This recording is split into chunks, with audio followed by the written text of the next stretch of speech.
Welcome to the Brian Ruhe Show. Today is February the 17th, 2016. And my guest today on the Brian Ruhe Show is Frank Raymond. He's the author of the book Sweet Dreams and Terror Cells. So this is a book about white genocide. So Frank, I can see that we're probably experiencing a diminution in the white race. But what motivated you to write this book?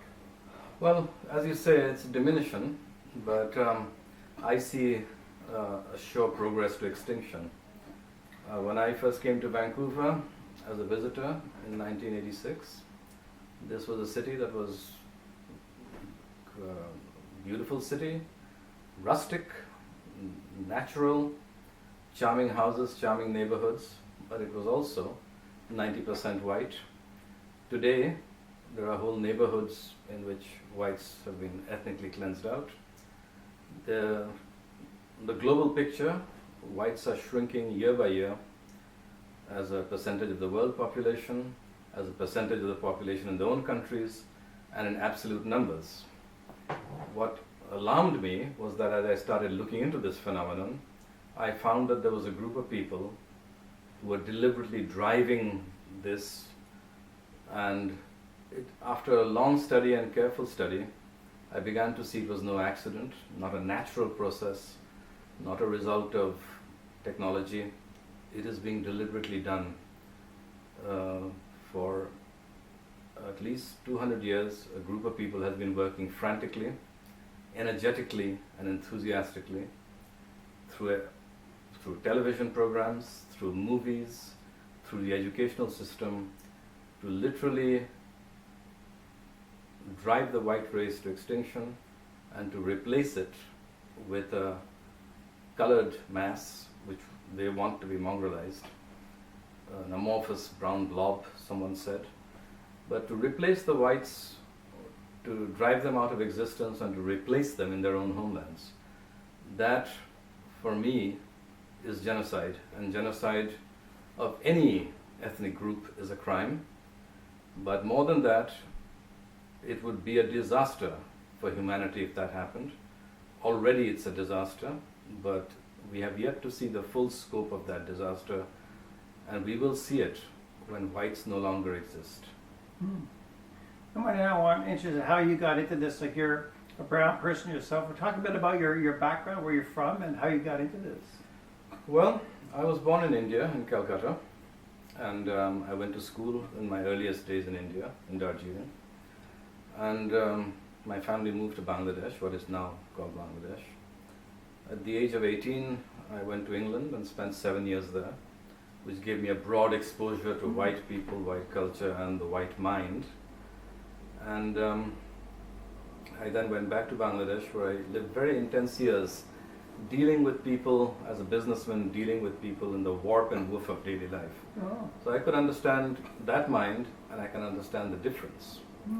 In the course of my travels throughout the world, I have come to value the uniqueness of every ethnic group and the value of every ethnic group. What we have to understand is that under the present social regime that is dominant in the West, the white ethnic group has no value at all. It is slated as evil, corrupt, worthless. It doesn't even exist. The white race doesn't exist according to universities. And to speak of the existence, the fact that white people are diminishing and will die out, or to speak of their right to a homeland is itself considered hateful. Yeah, and it is a thought crime. Today in the West, any person who says whites are entitled to a homeland of their own, whether it be Sweden or Britain or Germany or Australia, is considered a thought criminal. We live in a situation that is akin to the situation in a madhouse. Basically, they're saying that one of the 4 branches of humanity, the Caucasian branch, its very existence is a crime. And the sooner it goes gently into that good night, the better.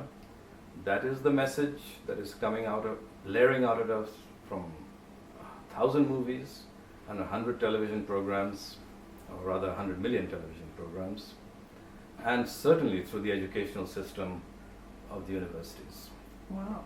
Well, it's nice to hear this coming from an Indian man. Which is your family background? Like most Indians are Hindus, or what's your family like religious background? My family was Muslim. However, I went to school in a boarding school when I was at 5 years old to 12 years old, which was Christian, and they tried to inculcate Christianity into us. I rejected that because I found there were obvious contradictions and things that just were not credible, and I rejected Islam for the same reason. I am an agnostic, totally. I believe we don't know where we came from, if anyone created us at all. I don't see why we should assume that. And we don't know the answers. But we are human beings, have spirituality outside of religion. Certainly the Caucasian race, as part of its inheritance, has a very unique spirituality, and we would pity if that were to vanish from the face of the earth. Yeah, I appreciate you saying that. So your experience living in England, you said you're there about 7 years. This was in your 20s or your Yes, late I teens? went to college and university in England. Yeah. And I witnessed at first hand the beginnings of the colonization of England. Yeah. How it started as the thin end of a thick wedge, and people were told this doesn't matter. And now today you see London is not recognizable as a British city. Yeah. And BBC presenters actually question and say in supercilious tones, what is it to be British? How do you define being British? That is the state that it has come to. Would they dare to say to a Japanese person, how do you define being Japanese? Would they dare to say to a native Indian in North America, what is it to be a native Indian? How do you define it? Yeah. And bring up 1,000 pettifogging questions challenging that. Yeah, I liked it. I read the first couple of chapters of the book. You said that thin line of a wedge. I like your description of the words. Yeah, tell us a bit more about your book. It's like it's set as a novel. My book is set as a novel. It's a story, an interesting story with interesting characters, with a riveting plot. Yeah. So people should be able to read it very easily. It's a novel. People should be able to immerse themselves in the story. It's not difficult reading. Yeah. It's not a documentary. It's not a scholastic treatise. It should be good entertainment as well as informative. Yeah. It's also set here in Canada. It's kind of a local story about kind of a family story. Yes. The dynamics between the characters in the family. I like. I've lived in Vancouver for 22 years, so I have seen the transformation of Vancouver from being a European city with predominantly Anglo-Celtic culture. I've seen the colonization of it, the dispossession of the founding people, the people who founded the civilization, and I'm familiar with the process. I have seen the very streets changing in front of me. Yeah. So I was able to set it in the city I live in, Burnaby, and in Canada generally. And I think any author who wants to write about something realistically, about the real world, would be more comfortable setting it in a place he lives. Yeah. I guess your experience in England about 7 years, that must have you must have impressed you about the Aryan race, the white race who'd been there like your late teens, early 20s. Was there a change in your mind? I reject the term Aryan. There are many words on which no one can agree, like the terms right wing and left wing, rightist and leftist. Yeah, reloaded words. There is no generally accepted meaning to them. Yeah. So I'll just use the word Caucasian, if I may. Okay, sure. I'll stick to that. And what led me to write the book? Well, what led me to write it was to be enriched by exposure to the Caucasian mind, Caucasian creations, and things unique to the Caucasian identity. Yeah. For example, I never read a book in my own country. I never found a book which dealt with the child mind. The child mind is I call it the dreaming wonder of the child mind. Mm-hmm. The child mind is elastic, it's innocent, it sees beauty everywhere, and it's open to new influences. And children see things differently. And I came across a series of books called the William Brown books. Oh. They were written by an author named Richmond Crompton. They were written about 1917. They spoke of a little boy of 11, William Brown, growing up in England, and all the ways he felt. He walked home from school, he kicked at a stone, it was the head of some kind of enemy. Behind a tree, perhaps, he thought there might be Robin Hood lurking. And he imagined all these things. He got into terrible scrapes. He couldn't understand why his parents said the things they did, or why, and so forth. But he saw it from the point of view of a child. Yeah. And he got into the most interesting scrapes. The book was written it's written with a dry wit such as I've never seen in any other culture. Oh. Now, we have no books in India that speak about the world from the point of view of a child. Well, I didn't know that. So you think it's more of a white writers that'll go into that? Yeah. We have here a collection of over 30 books written for children, about children, and seeing things from the point of view of a child. There is nothing like that produced by any other race. Really? Because no other race respects children that much. They, of course, in India, children are treated as having no rights, as having to obey, to respect, and subject to the slap and the cuff and the kick. Yeah. I experienced that myself. Yeah. You're always to respect your elders. But children are respected in the white world as nowhere else. And then I came across other things. Well, someone should read the William Brown books. They have a charm and a sophistication and an innocence that is not produced today. We are seeing today the death of the white mind and white culture. Just as today, well, I'll go into that a bit later. Yeah, I didn't realize that other cultures weren't writing about the child mind. I had no idea about that, so thanks for sharing that. Well, I found a man. There's a big bookstore downtown in Vancouver called McLeod's, used books. Oh, yeah? I found a man of 55 years old. He'd come from a small town, Fernie, BC, and he was looking for the William Brown books. Oh. These are books about an 11-year-old child doing the things that children do, getting into scrapes, getting into adventures. For example, he heard that psychiatrists make money, so he had an old barn, a deserted old barn where he and his friends could play in, nobody disturbed them. He put up a big sign on it saying, "Psychiatrist, minds cured, fortunes told, threepence each." Peanuts cartoon did that. Lucy would charge 7 cents. So he couldn't spell psychiatrist, he wrote psychiatrist, S-E-K-K. Okay. This is the kind of thing a child would do. And whereas some young people came and he tried to get a few pence off them, eventually an older man said, "Mental troubles cured? Well, I don't know, maybe, so how much?" And he said, improving on the terms, 6 pence. Okay. I was like, "Oh, all right, where shall I sit?" "Well, there's that old packing crate there, it's a bit dirty." But you get the point. Yeah. It's about innocence, children, wonder, dreaming. Yeah. There are 30 fairly large books on William Brown. Wow. There's not one in the whole of the non-white world, anything remotely like it. Well, I had no idea. But here's a man of 55 who's come from another town. He's searching for William Brown books, and he's going to read them in his old age because there's something of the child in him. Wow. You will never see an Arab man or a Chinese man of 55 or even 30 looking for books about children written for children. So there already you see the white mind is different. Yeah. So even as an adult, the white mind's got something special. Now, in the regime we live in, that statement would be attacked as racist. They'd immediately say, "Are you trying to say white people are better, superior?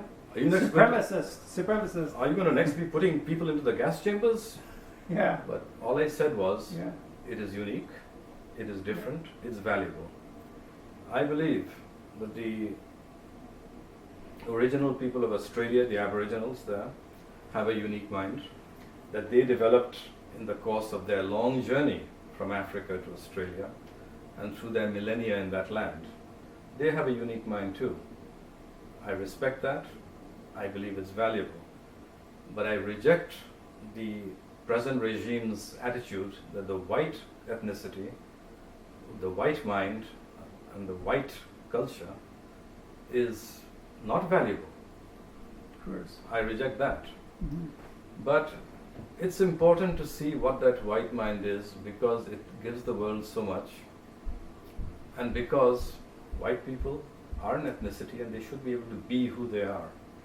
Good point, yeah. Now, you would ask, what do you mean, be who we are? Yeah, who are we? What's white identity? Okay, let's go right into that. Yeah. I was watching a YouTube video in which a Swedish nationalist was being attacked. And I was wondering if I should... Okay, I'll just mention this incident. So the interviewer, who calls himself a liberal or a left-wing liberal, Yeah. liberal left-wing just means anti-white, that's all it means. Yeah. And the interviewer was Swedish too, and he said, "What are you fighting for?" And this nationalist said, "We are fighting for the Swedish way of life." And the interviewer said, "What is the Swedish way of life?" He actually challenged the fact that his people had a unique way of life. Oh, That's what it's come to. wow. Well, the nationalist got a bit annoyed and said, "Oh, how insulting that you should even say that. What is the Swedish way of life? What's the Japanese way of life? Why don't you ask them that? Would you challenge that?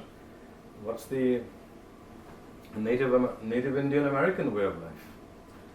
Well, when the nationalist was off camera, the commentator, or this reporter or journalist, said, "You see, there it is, there you have it. He says he wants to defend the Swedish way of life, but he can't define it." Now, that was a sly thing to do. The man said it was beneath contempt to even answer the question. Yeah. But the question arises, what is the Swedish way of life? What is the Caucasian way of life? And why don't we go into that? Yeah, yeah. Well, let's take something that is not deep, of great value, that is not of spiritual value, but still part of white identity. You like crossword puzzles? Yeah, crossword puzzles. I do them sometimes. Yeah. Do you like anagrams? A bit. Have you ever played Scrabble? Yes, I was pretty good at Scrabble. Yeah. Now, Yeah. are you aware that outside of the white world, there are no crossword puzzles, no anagrams, and nothing like Scrabble? I didn't know that, no. And see, there could be a liberal living across the street from you Yeah. who would be saying that we are all the human race, identical, not only equal, but identical. Yeah. And Yeah. there's nothing unique about us. She'd probably say something like tosh. Nothing unique about us. But if one day that person finds that she's a 1% minority in Vancouver, which she will, as present trends go, Yeah. Vancouver is going to become, according to the present rate of change, Vancouver will be a Chinese city. Yeah. Then she's going to find out that those crossword puzzles that she does while sitting on the bus or the SkyTrain aren't going to be there, Mm. because the people who print the newspapers and cater to the population Yeah. will find no demand for crossword puzzles. So she'll not have that little bit of enjoyment. Mm. There'll be no anagrams and there'll be no Scrabble. Mm. And here's something else that we talk about: identity. Identity is rooted in the race of a people, in the genetics of a people. Mm. Now, is that surprising? No. The genetics of a dogs have breeds like the ferocious Doberman Yeah. and the very meek and mild Pomeranian. Yeah. Now, I can't expect the Pomeranian to be a guard dog for this, Yeah. not for cultural reasons, not because of environment or training or which school they went into or where they grew up. Yeah. It's because of its genetics. Yeah. Good point. Genetics are the determining factor, not the only factor, but the determining factor in how people behave and think. Yeah. And I guess there's people who argue that, right? People like to probably argue that point. they can argue it, but let's come back. But they can't argue between the they were not going to hire a Pomeranian Yeah, that's to true. be a guard dog, Yeah, even if they train it and put it in a training school for guard dogs for 100 years. yeah. They won't do it. They'll say, oh, that's the same species, just as humans are one species. But Yeah, good. when that fellow is faced Example. with a robbery, he is not going to go depend on the Pomeranian and say, oh my God, it's not a matter of heredity, it's a matter of environment. It's culture. It's not nature, it's nurture. Yeah, And then suddenly he wants a Doberman to protect him yeah, from that robber who has a Yeah. flick knife. yeah. Now, coming back to crossword puzzles, and to this point, liberals in Canada have been trained to say the Canadian civilization was not built by whites. They'll tell you that there have always been Chinese here, there have always been East Indians here. They're trying to say that we are not the founding people, we don't have a right to the Canadian civilization, Yeah. the Canadian nation. Yeah, However, suppose I agreed with that and say, okay, so there have been Chinese here for 4 generations, East Indians here for 5 generations. How many of those Chinese and East Indians, after 5 generations of exposure to white culture, to Anglo-Celtic culture, are doing crossword puzzles? ah, They see them in every newspaper they read, the Vancouver Sun, the Province, the Globe and Mail. But you know what? In 22 years of living in Vancouver, never once have I seen a non-white do a crossword puzzle. wow, I never thought of this. Yeah, Now, the crossword puzzle is not a very soulful thing. It does not reach into the heart of a people, into the soul of a people. yeah, But it is part of the way of life. yeah. But you're losing that way of life. For example, there was a time when the schools were run by white teachers for white students. Yeah, And you know what the students did? that was my time. They used to make model airplanes. Yes. Many of the schools had a club. I did that. Many of the schools had a club for model airplanes and gliders. I saw that myself when I went to Yeah. school in England. They had astronomy clubs. Yes? I did that too in high school. But today in Vancouver, none of the students do make model airplanes or model gliders, try to design them. None of them have the astronomy hobby. The schools may have telescopes which are rusting in the basements. Oh, And the reason is that in a multicultural school, the vast number of students aren't inclined that way. wow. That is part of the white identity, and the white students who go to the schools are being stripped, have been robbed of that identity Wow. because they are not in their own society, among their own people. So they're losing their culture. They are losing their culture, they're Yeah. losing their identity, Yeah. they're losing what makes them who they are. Yeah. I Now- appreciate you bringing this up. Things I never thought of, you know. Well, I haven't seen an astronomy club either in common society or in the schools. But certainly when I went to school in England, we had an astronomy club, Yeah. and there was several telescopes, and we'd go out and see them. And I was glad to see that part of the white mind. So you were mostly with whites in school in England then, right? That's right. Yeah, okay. But we have seen in our own time people losing their identity because they are not among their own people. Yeah. When you go to when the 5 people around you are Chinese or East Indian, you're going to accommodate to them, Yeah. do the things they want to do, and hang out in places where they want to go. Yeah, that's true. So it is like asking, I suppose, a Pomeranian to be comfortable in a room full of Alsatians. Yeah. Pomeranian is going to feel very hard place. I can relate to that. I lived in Thailand for 4 years, surrounded by Thais. I was missing my culture. I came back to Vancouver. It felt good to be home. So people will do what is in their inner nature to do, but they can develop that nature, enjoy it, and build on it only if they're among their own people Yeah. with reinforcement. When you put people into university, a lot of intelligent people, they expect something to come out of it. It's called synergy. And that is what every society should have. Yeah. Now, I live in Burnaby. We have the Burnaby Central Park, Yeah. which was built by the city fathers. It's just outside of Vancouver, a suburb. and it's built as a nice, beautiful park with 2 ponds. Yeah. Now there happens to be a little club there, a little room for a club of people who are enthusiasts for model ships. Oh. They make all these beautiful little ships with even little engines. Oh wow. Some of them are like barges, some are carrying containers, the kind of containers that go to container trucks that go to Safeway. All different kinds of ships. And every week, if the weather's good, they sail them on the pond. Oh wow. Now, as it happens, every one of those people is white. Oh wow.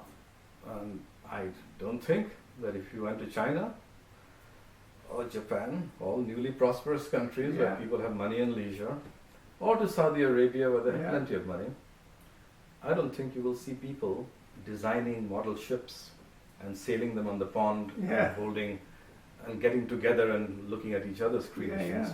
I don't think you're going to see that. In fact, if you could show me that, I'd be very surprised. Now, most of the rich people in Vancouver today, the people with money, leisure, and the kind of comfort that would allow them to make model ships, design them, make them, shape them in their workshops, machine tool them, are in fact Oriental. But no Orientals are doing it. It's not in their, they have different interests. The whites have different interests. Different people. Now, is that not part of white identity? There you go. For example, I used to have a girlfriend, a white woman, who was very liberal. And she believed that Canada borders should be open to everybody. And not to open them would be a sign of hatred. She'd been told that. She believed all human beings are the same. They were white as a skin color.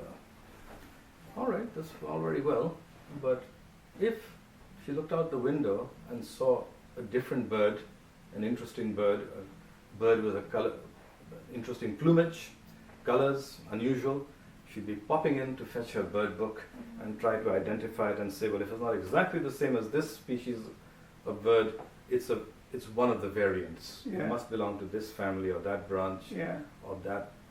Now, bird watching, I used to see bird watching clubs in England. There are bird watchers in Vancouver, less and less of them.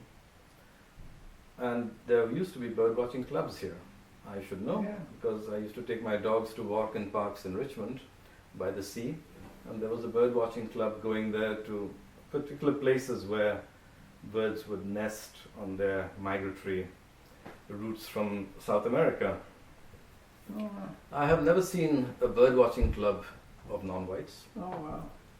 I have never seen non-whites take such an interest in bird watching. But as the whites are being crowded out, diminished, becoming a minority, they're losing that part of their identity. It was very simple. My girlfriend wanted to get books on birds, and at one time she said she had no problem getting them. You go to the thrift stores, the second-hand bookstores, there were lots of books on birds, hundreds of varieties, hundreds of pictures. Now you can't find them. As this has become, the land has become colonized by other peoples, the culture of white peoples is vanishing, crowded out, pushed out, diminishing, shrinking, vanishing. So the books for bird watchers are not there. It's interesting you mentioned that. So moving on from bird watching, let's look at something else, book clubs. You could wander the length and breadth of India and Africa and Indonesia, but you wouldn't find such a thing as a book club. Whereas in the white world, you find book clubs, mainly women, usually comfortable women, often retired, who have the time for it. But they have a book club, they read a book, and they have a book that's the reading for the week. They meet in the houses of one of them, and they discuss the book. Now, that's part of a way of life, but it's a uniquely white way of life. I have lived in Vancouver for 22 years. I have tutored people of every ethnicity, East Indian, Chinese, Vietnamese. I have never seen them indulge in the book club hobby. That doesn't mean that I'm considering them of inferior or less value. I'm just saying they're different. Let's look at something called the murder mystery. It's a part of the way of life of white people, they love immersing themselves in a Sure. good murder mystery. It used to be Agatha Christie, to Patricia Cornwell. Yeah. Mysteries are part of what makes white people tick. There are literally a whole industry of books on that. Oh, yeah. But it's not something that I know exists in Africa. It's not something I know exists in Vietnam, or I don't know that it exists in Mexico. But I do know that if white people vanish, the murder mystery, 90% of murder mysteries will vanish with them. Oh. Okay? Yeah. But we can go on. Now we were talking about murder mysteries, but the murder mystery leads to something a little more sophisticated called the murder mystery evening. Oh. The murder mystery evening, it's when people get together, they usually have a meal, several courses, but they also have a murder mystery to solve. These 7 people, 8 people, 9 people sitting around a table, they can buy a murder mystery because there are entire companies and businesses who devise them. So they have a plot, they have characters, and everyone gets a booklet saying this is your background, this is your role, Yeah. this is the mystery, these are the clues. And they try to solve it, and sometimes they try to mislead each other and get people going off chasing red herrings. The murder mystery evening is really quite an enjoyable and long evening. And they are replicating interesting things, like being on a desert island perhaps and someone got murdered. Yeah. Or they were having a dinner at the house of Lord Avondale and a body was found in the library with a knife through it. Who done it?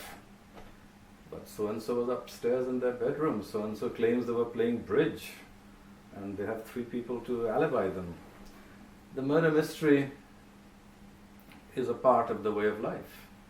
But now, the same liberal person who says, there is no difference between people, and if Vancouver became a 100% African city, what does it matter? I'm among my fellow beings. This man might walk down the corridor thinking, I'd like to have a murder mystery evening, knocks on the door of the Cambodian family there and says, would you like to join in a murder mystery evening? And they say, what's it about? They say, well, it was a stormy night and our stagecoach broke down and we were in a little inn, in a country inn on the edge of a moor. And there was, 3 aristocrats, 2 traders. There was a family traveling to the New World and someone got murdered and we have to solve it. They would stare at him and say, what? You're going to spend time and energy and brain power thinking about that? I think you're mad. Yeah. And he'd find no one to play murder mysteries There you with. go. And then he'd realize that maybe we are the human race, yes, but we're not all identical. Yeah. And he would find that his identity didn't have a place to flourish. And he couldn't be happy. You can never be happy or self-actualized when you don't live out who you are. Yeah. That's true. My experience too. So people might say, what are these things? They are minor things, hobbies, birdwatching, astronomy, crosswords, but it's a way of life. And I do say it's superficial. I haven't got to the deep stuff yet. Yeah. But it is, think about it. On a day in West Vancouver, it's a rainy Sunday. A husband and wife are sitting, they've got up in the morning, they're sipping coffee, reading the Sunday papers. George is in the kitchen trying to heat up some lasagna from last night, and his wife's doing the crossword in the sitting room. He says, George, what's the season of penitence? 4 letters. And he yells back from the kitchen, Lent. Lent. Yeah. That's part of a way of life. That's right. And it's a way of life that's on the way out. The very houses, the charming Tudor houses, the half-timbered houses, the quaint cottages of Vancouver are now peopled by alien peoples who have no interest in that way of life. And what's more, those houses are being demolished to make way for 50-story high-rises Yeah. to be peopled by someone sitting at a computer in Hong Kong. Which of course people should realize that if any foreigner can buy a house piece of land or property in your country, you don't have a country. But that's another subject. Big subject, though. Yeah. That's another subject. Yeah. Now, like I said, these are not the center points of life, but these are not the inner parts of a person's soul. To get closer to a person's soul, let's take an incident that I happen to mention in my book. It's part of my book. In my early years in Vancouver in the 1990s, a police dog died in the way of duty. Oh. Apprehending a suspect, the dog fell under a vehicle, I suppose, and it died. Oh. Well, the police department decided to hold a funeral for that dog. Oh. That's not uncommon in North America. Police departments all over North America hold funerals for police dogs. This funeral was reported in the papers as possibly one of the noisiest funerals in Vancouver history, Oh. because they brought in all the police dogs Oh. of the Oh, good. greater Vancouver area, and those dogs set up quite a racket, barking, woof, woof, woof, woof. Yeah, yeah. But they treated that dog with a lot of respect. They had his casket brought into the church Wow. with dignity. Wow. They laid it there in front, flowers all around it, pictures, large blown up pictures of Rusty, the dog that died, Yeah. and his handler, the policeman who worked with him, the officer who worked with him, gave a moving speech about how Wow. he worked with this dog. Another one said, Oh. they're not just dogs, they're like us, they have feelings like us, they're not just merely animals who did it, Yeah, the who closest. we used for a duty. Mm. One of the officers actually had tears in his eyes as he spoke of this dog, and he said, well, wherever you are, Rusty, we were partners once, and we'll meet again in the hereafter. Yeah. I will never forget you. Now, I actually went to that funeral because I Really? heard it was going to happen. Yeah. And thousands of people came. There were people saying things like, we are here to support that dog, to show our respect, to show our sorrow, because we do feel that sorrow. A husband and wife were speaking. Wow. They're not just dogs. They have feelings. They are part of our families. Yeah, that's true. I never saw non-white there. I was the only non-white Really? to go to that funeral. It's not a white thing. But I did talk about it to some East Indian Sikhs, in fact. And they said it's part of the madness and silliness of whites. Oh. These whites, they call them goras, which literally means white, have a mad streak. It's the kind of same mad streak that leads them to go to Africa to build a hospital for benighted Africans. Oh. It's a mad streak to do that. Yeah, it's part of the silliness, compassion, sentiment of whites. They don't know what it is, the real world, the struggle for resources, the struggle for water, the struggle for food, to give your family a good education. That should be the main thing. Yeah. Whites have a certain madness within them, and it will kill them. They are not long for this earth. So that's what they're saying. That's what But they our told me. Altruism and I compassion. asked several families, because I was a tutor, I went to people's houses to Yeah. tutor. I asked several people. The whites all showed, like for example a Czech family, they showed great sympathy for the dog that died, and it would say it's a wonderful thing to show that kind of respect for animals. I wish I could have gone to the funeral. Yeah. The non-whites have said it's a piece of white madness. Wow. Now, if that doesn't tell you that peoples are different, and whites have a certain mind and soul, or I prefer Yeah. to call it the mind soul, that is distinct, what can prove it to you? Good example, yeah. Yeah. So, that brings us to the point of animals, I suppose, and from there I will lead you straight to the matter of soul, and the soul and the mythic.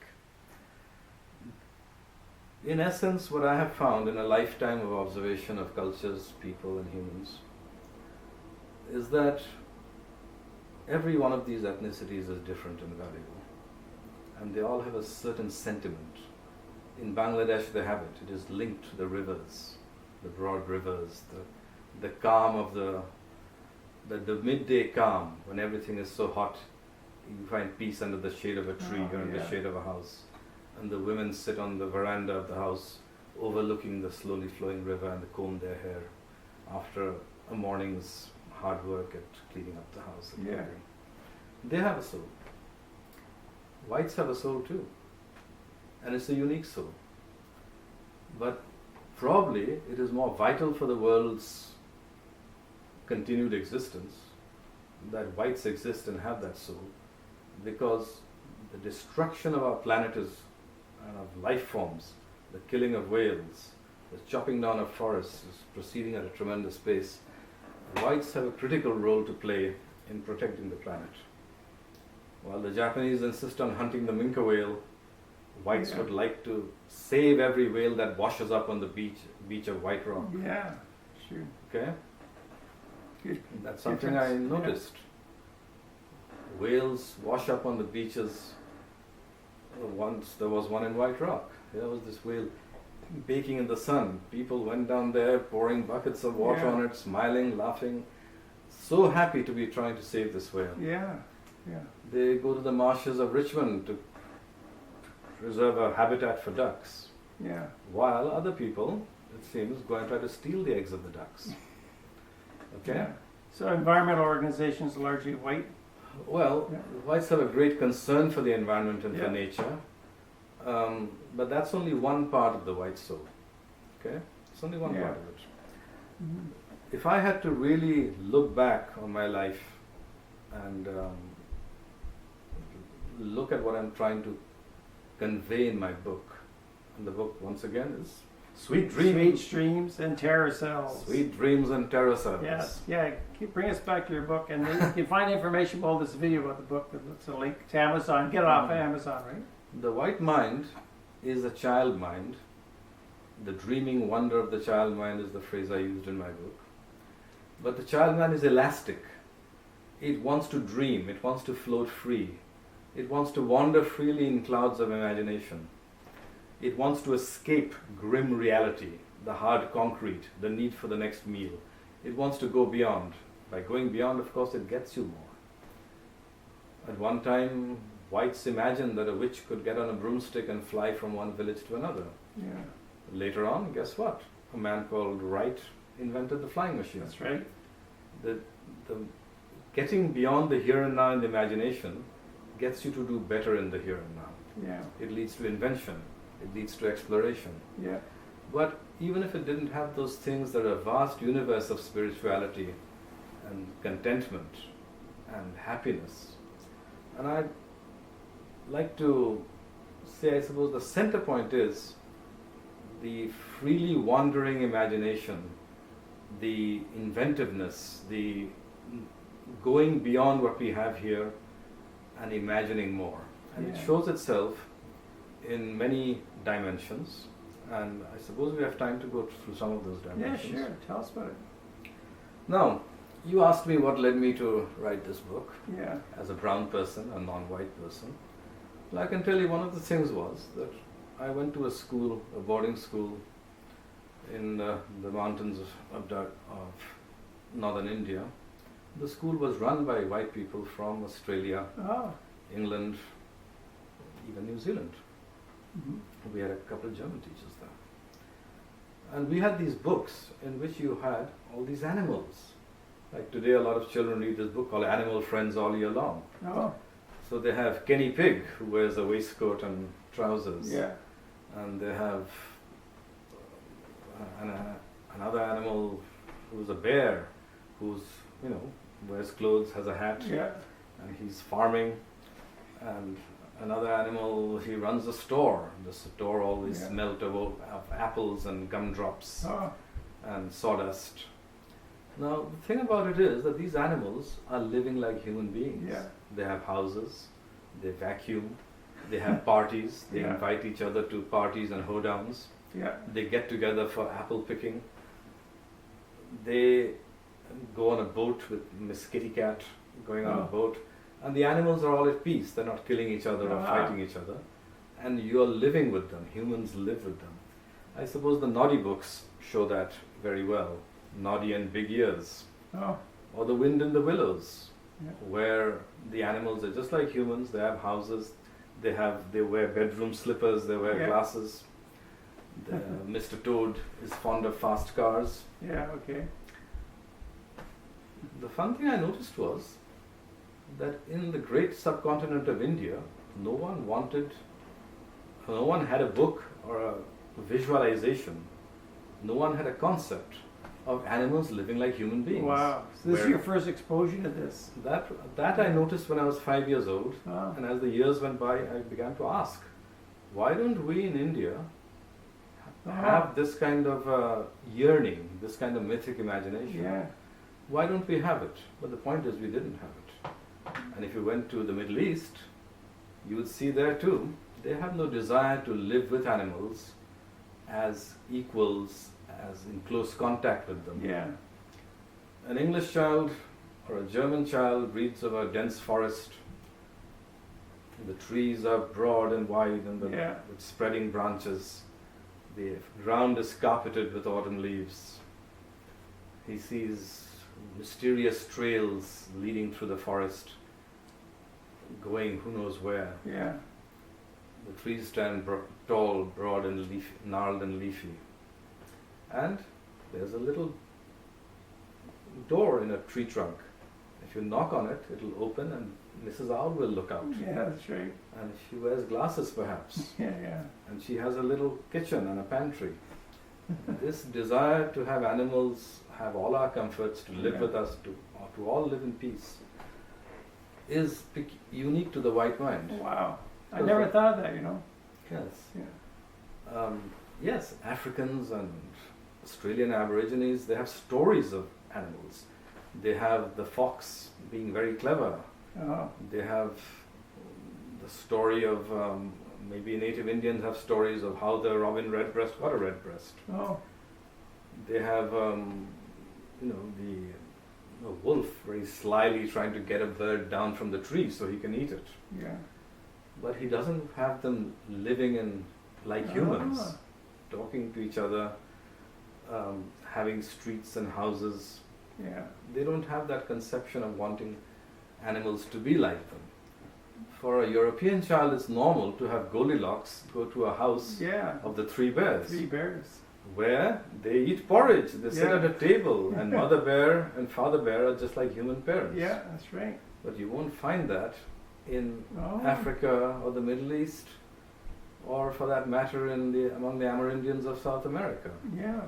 Wow. They don't have this conception of animals, of projecting human qualities onto animals, of yearning to all live together with similar comforts, similar. Is this part of your book? You describe that in the book as well? I certainly do. Yeah. I do that, and I point it out. Now, when that Swedish journalist said, "What is the Swedish way of life?" Or, as often challenged in the BBC, "What is the British way of life? What is the white way of life?" Yeah. Aren't these the things of the way of life? Crossword puzzles, anagrams, book clubs, murder mysteries, birdwatching clubs, book clubs, books in which children think of animals as being their friends and living with them. Isn't that part of a way of life? And yet people will say, you don't have a unique way of life. If you replaced every white Canadian with a Somali, brought 30 million Somalis into Canada, nothing would change. It would change. They would say that. They disrespect and they have been programmed to hate and despise their own people. Yeah, the whites themselves disrespect the race. Yeah. They know perfectly well these things at an instinctive level. They know it. They see it in their own faces. They see it in the faces of the aliens who now surround them. They see it. But yet they deny it. So you think other races aren't down on their own race? Other races aren't critical of themselves? They are critical. For example, in Bangladesh, when a Bangladeshi faces every day corruption, harassment, he goes from the post office to the bank, he faces people whose instinct is to make your life difficult. That's the first instinct. And they say nobody can be as filthy as our people. They say it, but they don't wish the end of their own people. Yeah, I see, They don't wish to be colonized.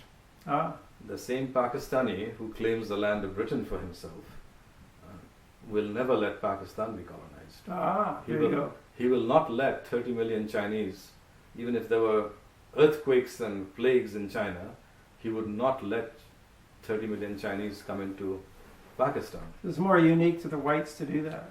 Whites have been worked on, their minds have been worked on. Yeah. But that's, I suppose we ought to stay on the issue of identity Yeah. and the way of life that whites take for granted. They should realize that it will vanish when they are totally outnumbered, when they become a minority, when their colonization of their countries is more complete. Yeah. They will not be able to be themselves, but first they have to know who they are. Yeah. It is not going to be articulated in a newspaper or a program of the CBC. You're right. The Canadian Broadcasting Corporation will never say there is a white identity, a white mind and a white soul. And therefore, rather, the CBC will say there isn't one. We are all the human race, and if you think that you have an identity, a soul, or any value as an ethnicity, you're an evil supremacist, you're a racist, you're a Nazi. They'll say, since they won't tell you what your identity is, and they'll steer your mind away from it. So the American media would be the same? I think so. Yeah. It is up to people like you and me to speak up and try to be heard. Yeah. Otherwise, we are seeing the ongoing genocide of one branch of the human species. So do you think your book gives this message to people? Like if a liberal was reading the book, I think I had the impression it would sort of ease someone into these issues. Well, I was reading the first chapter. It would tell them something that they know deep inside, Yeah. but that they would never hear in the mainstream media. in the mainstream media, or in the schools, or in the Or universities. They would hear the opposite. Yeah, universities would be the opposite. If they watched a movie, they would see something like 12 Years a Slave, in which the only bad people are white and all the blacks are good people, and the white man is a nasty, cruel man who's flogging the slave till the flesh literally comes off his back. I doubt that it happened in that way. Yeah, in your book you talk about that, but who was really behind the slave trade? Well, we don't want to go into other topics today, Okay. but I'm saying that the only picture they get of white identity is a certain nastiness, cruelty. That affects people's minds. And even not just nastiness and cruelty, but worthlessness in general. The shifty, cunning, criminal, cruel white, and the cheerful, honest in black who saves the day. We could go into that and talk about the hundreds of movies that instill that idea. Other movies, television shows. But that's not. Let's talk about identity. All the Family was like the TV show. Let's talk about identity. Yeah. Let's talk about the soul of a people. Now, of course, a liberal would say, you can't talk about the soul of a race, or the soul of the white race, or the soul of a people, because there are no people. The universities teach you that there is no such thing as a race. Race is a social construct, which means you imagined it. You're imagining it. Social construct means you constructed it in your mind. Just culture. Okay? You construct it in your mind, just as people construct the idea that women can't drive or shouldn't drive. In Saudi Arabia, they're not allowed to drive. Yeah. But they say that the race is a social construct, it's not a physical reality.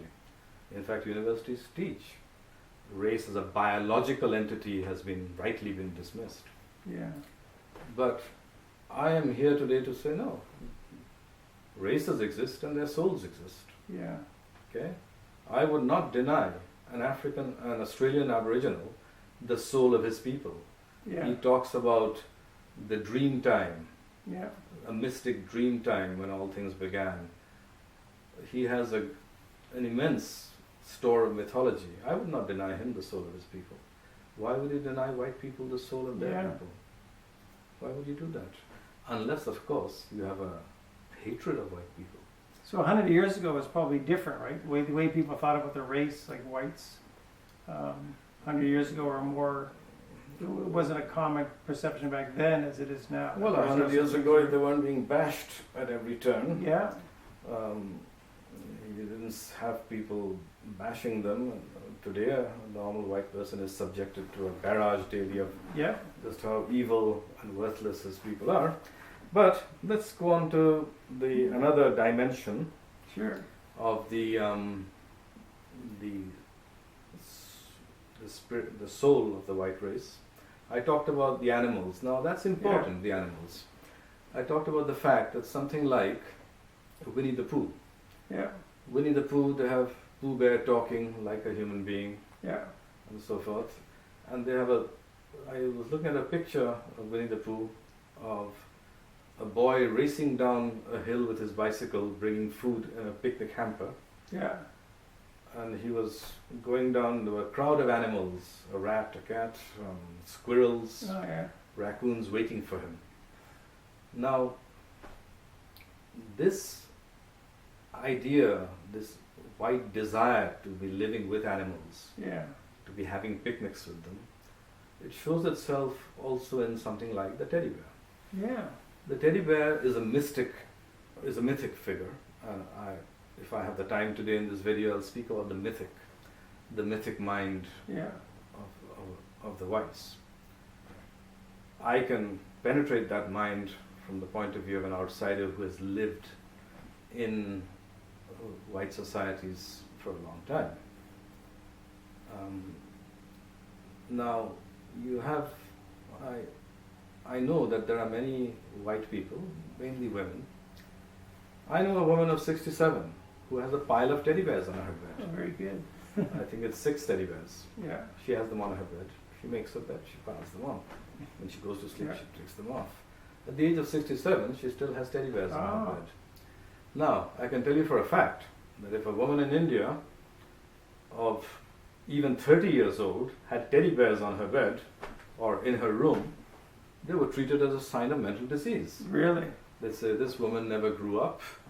There's something nutty about her. She has a mad streak to her. You will not, if you travel the length and width of Asia and Africa, find a mature woman with something like a teddy bear or its equivalent hanging on to one. You won't find it. Now, for English people or German people, teddy bears are very valuable things. I would refer you to a song, and there are many YouTube videos on it. It's called Teddy Bear's Picnic. You must have heard the song. If you go down to the woods tonight, you're in for a big surprise. If you go down to the woods tonight, you'd better go in disguise, because the teddy bears are having their picnic tonight. If you go there, you'll find the little teddy bears are having a wonderful time. There's lots of wonderful things to eat and lots of games to play.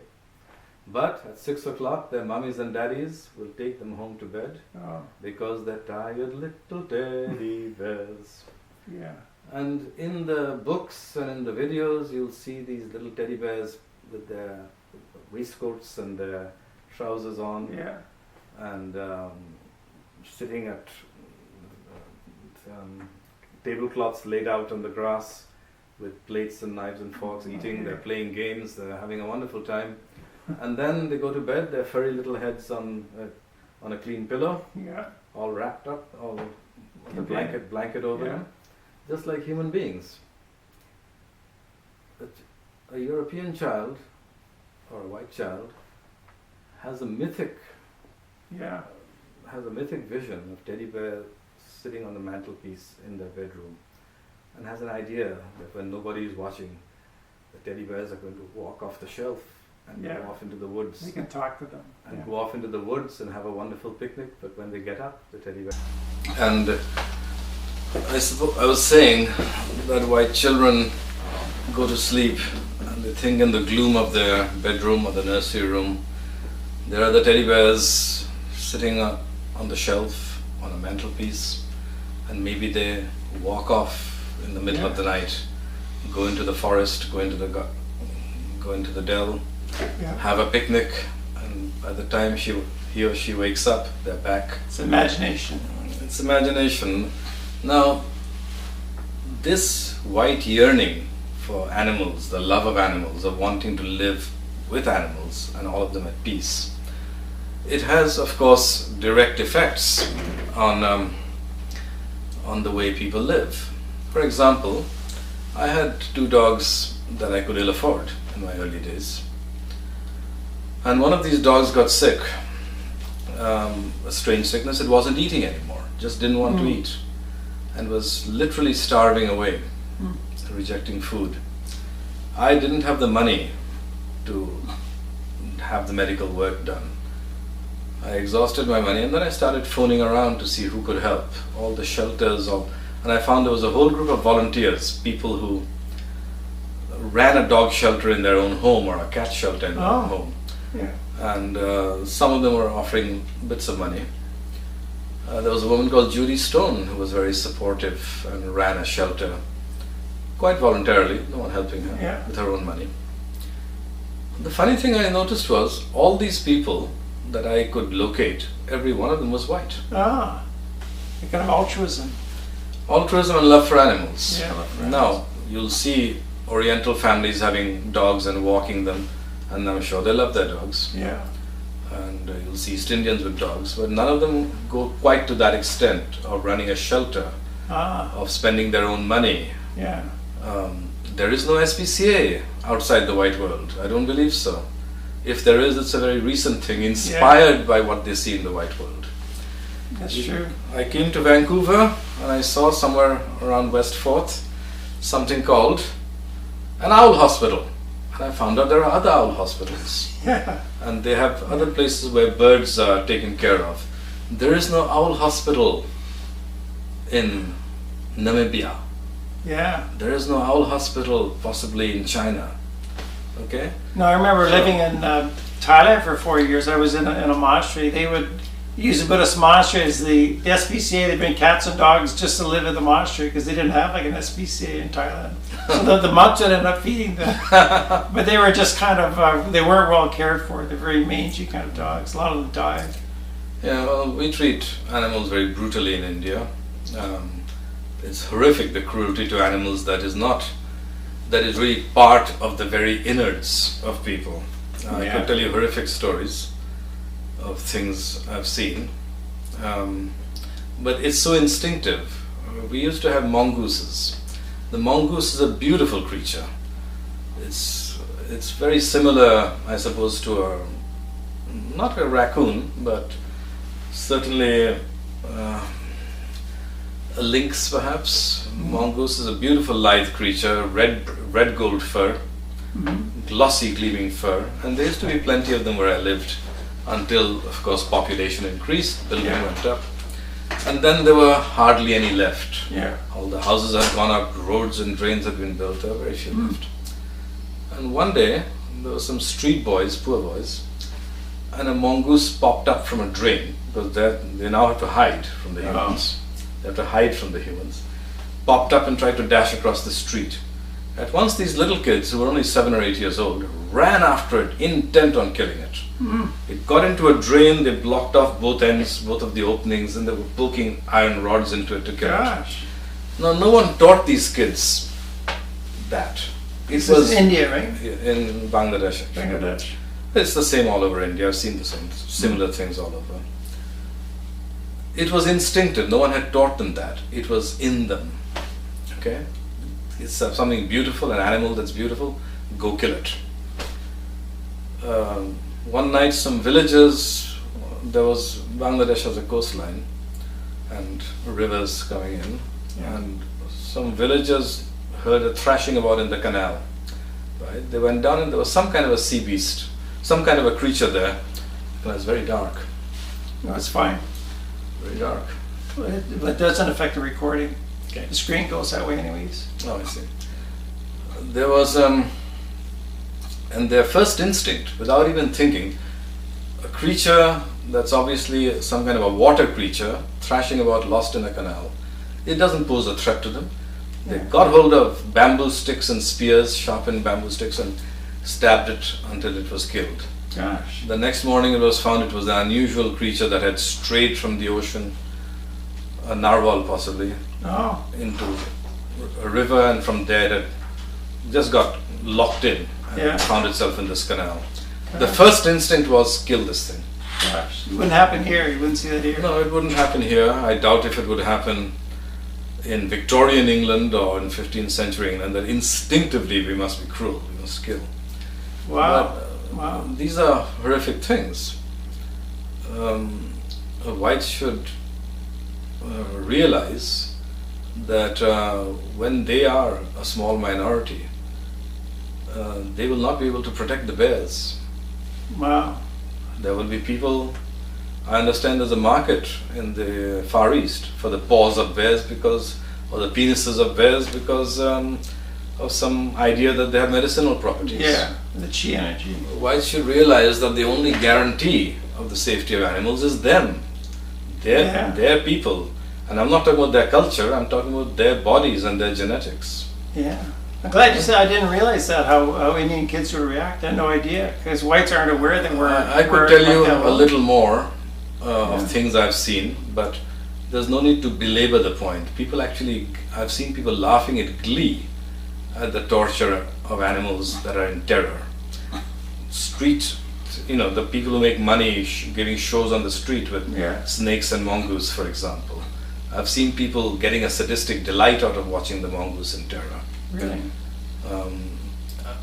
You might know that even today there's a habit of eating chow puppies in China and Korea, I believe, and that they hang the dog upside down from a hook on the wall and run a wide-angle blowtorch up and down its body, and the reason is the dog is terrified and in pain. It excretes adrenaline, and that tenderizes the meat. Gosh. And so the meat tastes better. On the other hand, as I mentioned in my book, if you go to towns in Vancouver Island, in the street center of Qualicum Beach, for example, or in Courtenay, shop owners, the kind of fellow who sells flowers, the shop that sells books, will put a bowl of water out in front of the shop with a legend on it saying woof, or water for dogs, or a picture of a dog, so that anyone walking their dog can give their dog water. Yeah. The shopkeeper puts a bowl of water out. Now, different thinking, you're right. Wow. This is terribly important for two reasons. And I'm not just talking about protecting animals, I'm going deeper than that. First of all, there's a mythic origin perhaps to all this. And today maybe there's no time for us to get into what I mean by the mythic. I want you back on another show. We should talk more about this. Yeah. The mythic mind, the origin of the mythic, is a very deep subject. It goes into the very roots of spirituality and what true spirituality is.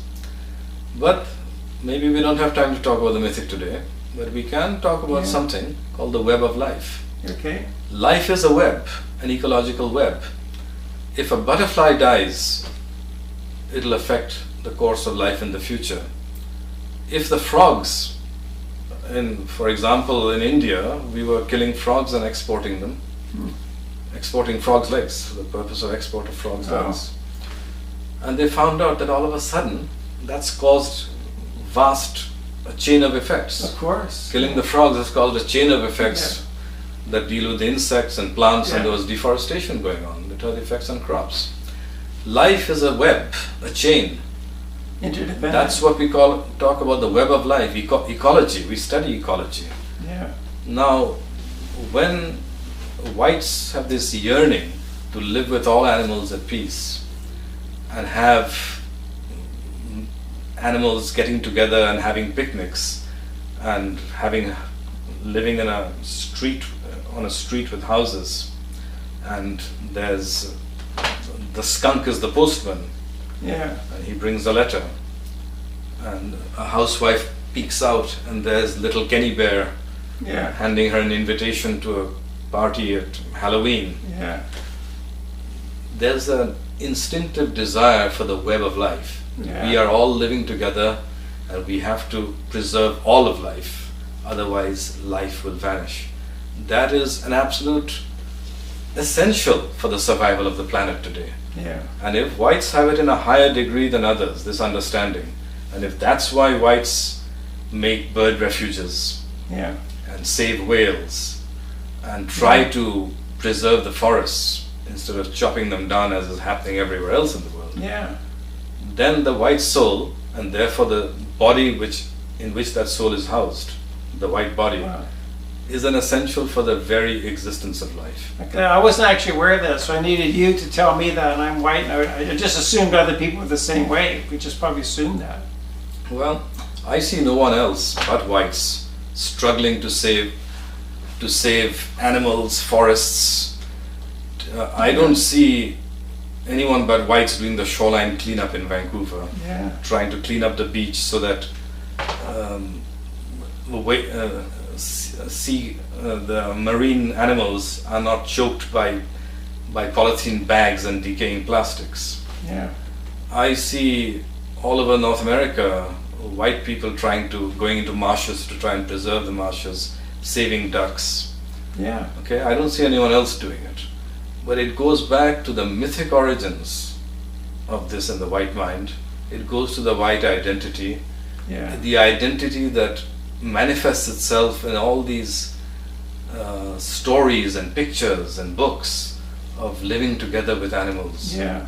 The Wind in the Willows, Winnie the Pooh. Yeah. I could go on and on. There's the Chronicles of Narnia, Yeah. where in Narnia they have talking animals, Rippy Cheep the mouse, Yeah. Glimfeather the owl.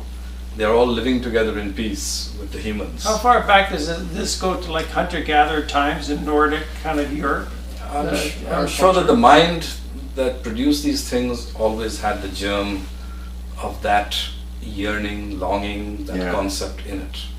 Yeah. But also we must remember another thing, that whites evolved in the northern lands, the lands of ice and snow, Yeah. and they had to deal with winter. And Survival. they had to plan ahead. Yeah. They had to look further ahead and say, winter's coming, we better store up for it, we better Yeah. plan for it. And since they had to do that, they have this habit of looking ahead. So today, Yeah. we see even in a comfortable society like Vancouver Island, a comfortable, beautiful town like Comox, you will see people having meetings where they talk about the destruction of life, the need to preserve the ecology, to recycle, to be Yeah. organic, to see that we have water lasting into the next 5 generations. Yeah. Whereas, if you happen to go to, say, Burma or Sri Lanka, you'd see that people need to talk about these things. Their water is vanishing, their forests are being chopped down. Yeah. The animals have already been killed off because of loss of habitat. Too. Yeah. They need to talk about where will there be water for the next generation, how will the soil not be depleted so that we can feed Yeah. our children. But they don't hold meetings over it. Really? No?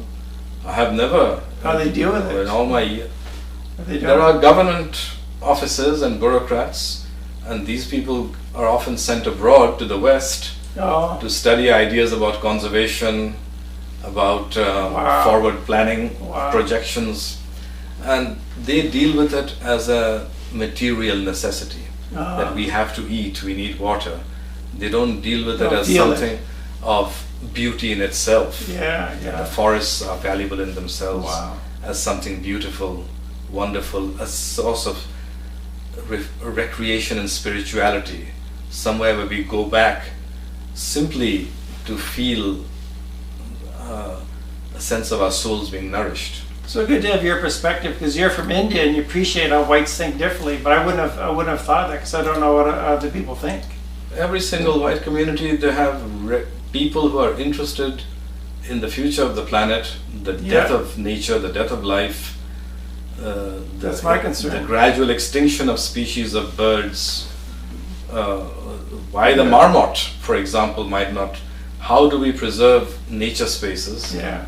How do we preserve the web of life? But I don't see that happening anywhere else in the world. Except the whites aren't concerned about preserving the whites in the future. They're not thinking about that. Oh, they're not concerned about preserving themselves. No, not In themselves. fact, half of them say that the sooner we die out, it'll be a better place.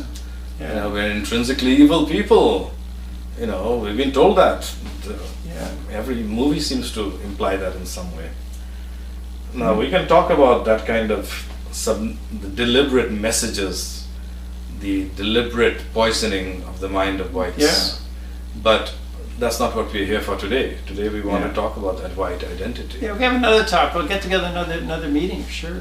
So I'd like to introduce the next dimension of the child mind, the wandering child mind of the Yeah. white. Yeah. By well, maybe we'll just mention I'll introduce the next part that is related by something called, for example, the littlest hobo. I remember that, the dog. The littlest Yeah. hobo is a program about a dog I saw that as a kid. Yeah. that in the 60s. goes from place to place. If it sees a human being in trouble, it tries to save them. Yeah. It has its inventive ways of doing things, of rescuing somebody, of running somewhere and waking up someone saying, "There's someone in trouble over there, come I on, remember quick." that. Yeah. Now it starts off with this wonderful song.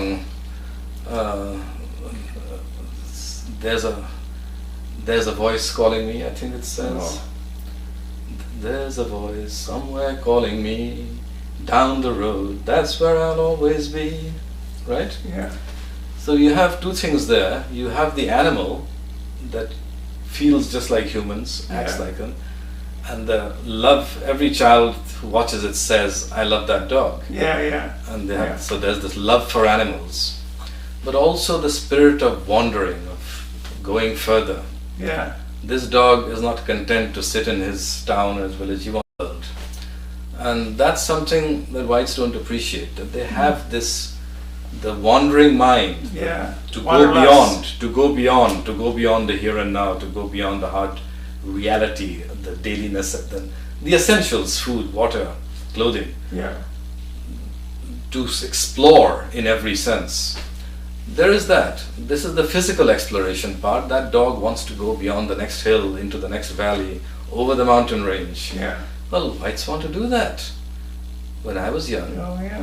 I used to see, in the 70s, the 60s and 70s, we'd see young whites, often women with them, girls with them, Yeah. who had just finished high school or finished college, and they were taking a year off to Oh, hitchhike. yeah, that's right. They were hitchhiking all the way from New York or London.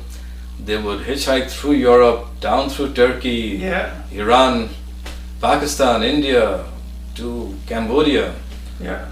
to Vietnam. And they lived rough. They often didn't have the money for the next bus Yeah. fare. They didn't know what. But they Yeah. wanted to see the world, and they wanted to see it as it really was. Yeah. Not from the 40-story cozy room of a hotel, of the Grand Hotel. They wanted to Yeah. see it as it was. They're willing to undertake hardship to do it. Wow. And they still do it. I still see Yeah. young whites doing it. New Zealanders backpacking away. See them here, yeah. Europeans. They don't have money, but they'll still do it. And they'll venture into a dangerous place like Afghanistan. There was a couple of, a boy and a girl, they had run out of money, and they were in the middle of India. And they said, what are we going to do? Can't depend on people giving us money out of generosity. We can't be begging all that. Yeah. But they heard about a tennis competition, and there was a prize. I said, hey, let's go in for that. And they won the tennis competition. Wow. And had the money. Now, I had lived in Bengal, first West Bengal in India, and then East Bengal, which was then Bangladesh. We had a society of people set, confined, mentally confined, socially confined. You never left anywhere. Wow, really? You were supposed to be set down roots, to be part of the community. If you wanted to go see things, do things, be different, they called you a wild goat. Really? Wow. So to us, these whites were such a change. Wow. Their spirit of wanderlust, of curiosity, of going beyond. Wow. Now, if you think about it, today we have had several generations of Arabs with oil wealth Yeah. who certainly have the education, the exposure to the world through They have the television and money. movies. Yeah. They come abroad to study. We have several generations of wealthy Chinese and Japanese, but do you see young people of those races traveling around, living rough? I don't think you've seen a single one. Not in backpacks. Not So you have to understand that it's that wanderlust, that spirit of exploration, that led whites to say, to dare, and just for the sake of it, and also to find a home. They had the Yeah. guts to do it. They sailed the ocean. Think of centuries ago, yeah, they sailed from Europe to America, around Africa. Rotten ships, and they landed on the east coast of Canada, America, and they had a vision of going across the continent to a place where there'd be land. But there were hundreds of difficulties and obstacles in the way. Now, and yet they were willing to do it. Yeah, that's true. Now, today Canadians are told that you're not anything special, you white people, and they believe it. The original owners of the land are the native Indians. All of us who came after are just the same. So the Chinese, the Japanese here, the thousands of Chinese students who are here, come here as students and then stay on. Yeah. Koreans as well, yeah. They are the same as, say, you, who might be the 5th generation descendant or the 6th generation descendant of someone who was one of the pioneers in the fisheries of Nova Scotia and Newfoundland. They'll tell you that you're all co-equal. The native Indians were the original inhabitants. You're no different from that Chinese student who came over from Shanghai last year. Mm-hmm. But that fellow comes in an aeroplane. Yeah. He immediately finds an apartment. Yeah. It's not quite the same as, for example, what I saw in near Reno. Some years ago, I was in the area of Reno, between Nevada and California, and I came to a place very near to what they call the Donner Pass. Yeah, maybe a little closer. The Donner Pass. It seems that this family, there were a bunch of families in the east who wanted to find land in the west, but they had no clear idea where that land is, how to get there. 100 difficulties. And when they neared, they made some mistakes, I suppose, in the timing, or they were delayed. And they ended up going through the mountain passes in winter. Oh. And in the Donner Pass, they were completely snowed in. Oh. Nobody around them for hundreds of miles. In the end, some of them ate the bodies of those who died. Mm-hmm. They became cannibals. Yeah. Now, it took that kind of guts, that kind of courage of braving the unknown, braving vast spaces, braving the weather, nature, braving wild animals, braving the Indians who were trying to defend their land. That's what it took for them to win this land. Yeah, to create this country. To win this land for themselves and their children, and to rear a civilization on it.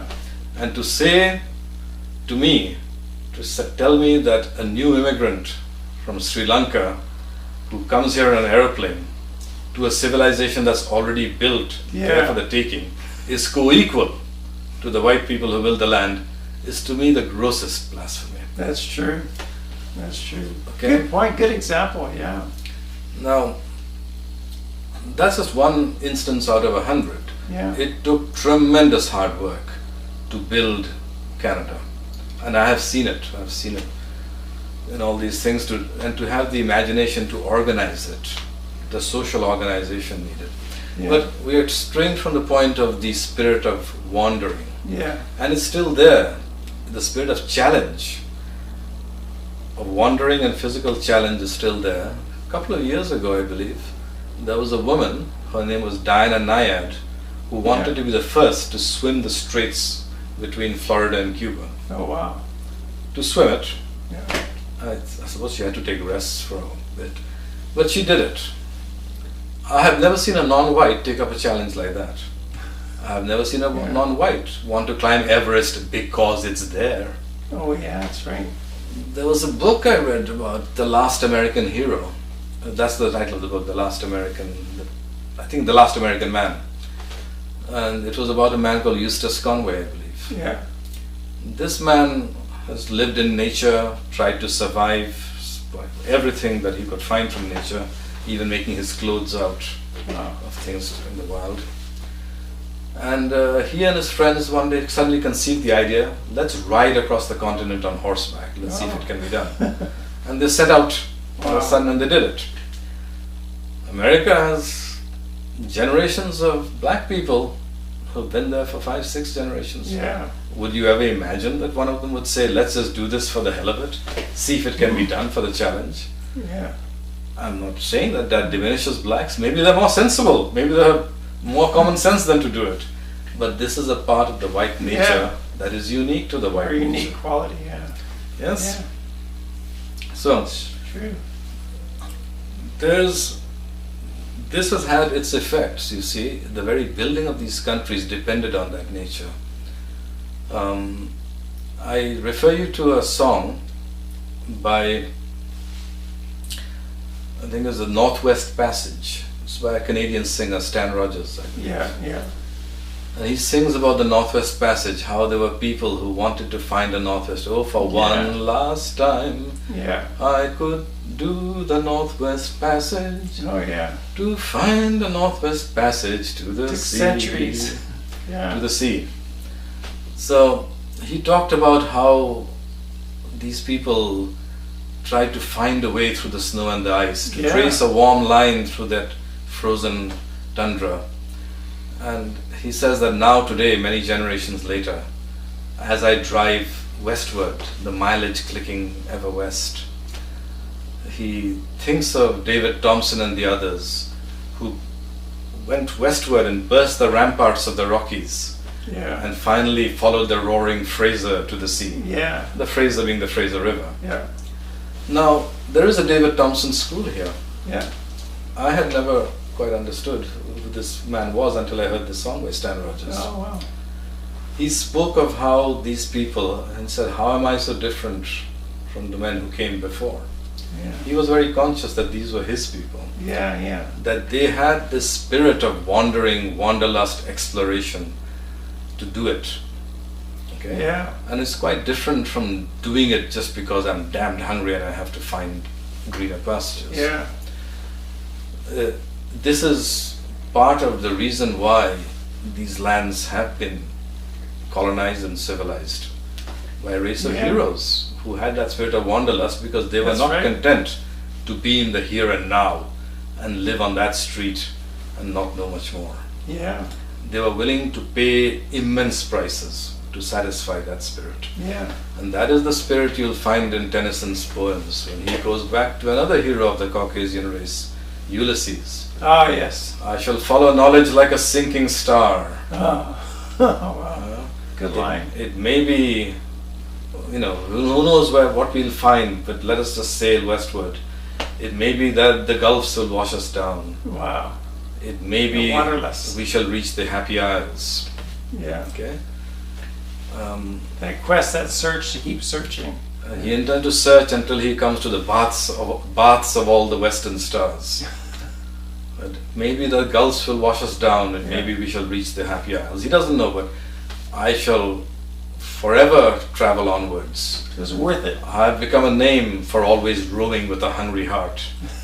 Now that was written about Ulysses or Odysseus, a hero of a Greek hero of another By Homer. tendril of the Caucasian race long ago, but it was written by Tennyson in the 19th century, because he had the same spirit. Yeah. The spirit which showed itself in all the people who said, hey, there are tremendous risks in taking these leaky wooden ships and going west. We don't know where they'll take us. Yeah. But if we sail, Might find something. Not only that, but I will see wondrous things. I will feel the breeze on my neck and on my hair as my ship sails through a glorious sunset. Yeah. And the western wave is all aflame. It was just to get those feelings, those mythic feelings, that they did it. And they were whites.